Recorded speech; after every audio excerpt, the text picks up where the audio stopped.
बाजूला ना अरे यार एक फुट काय रे डिसिप्लिन येऊ दे ना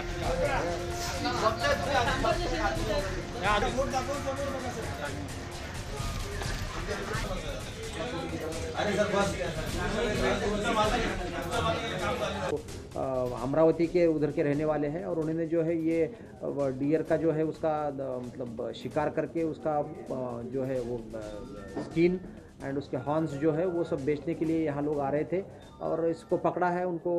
उसके ऊपर ऑफेंस भी रजिस्टर किया है और ये ऑफेंस रजिस्टर करने के बाद जो है इनसे पूरा जो माल है वो हमने सीज कर लिया है। उसका इन्वेस्टिगेशन चल रहा है कि कहाँ कहाँ ये बेचने वाले थे, कैसा इन्होंने किया, उसके ऊपर पहले के कुछ ऑफेंसेस है क्या अमरावती में वगैरह, वो सब हम देख रहे हैं। अप्रॉक्सीमेटली फॉरेस्ट डिपार्टमेंट से कांटेक्ट करने के बाद उनसे जो है वो बात करने के बाद उसका जो अप्रॉक्सीमेटली प्राइस है वो 45 to 50 लाख के बीच में है और करीब है। और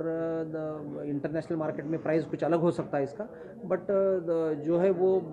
इतना प्राइस उन्होंने इसका बताया और ये कुछ लोग जो बेचने जा रहे थे उसका अभी बाकी हम तहकीकात कर रहे हैं।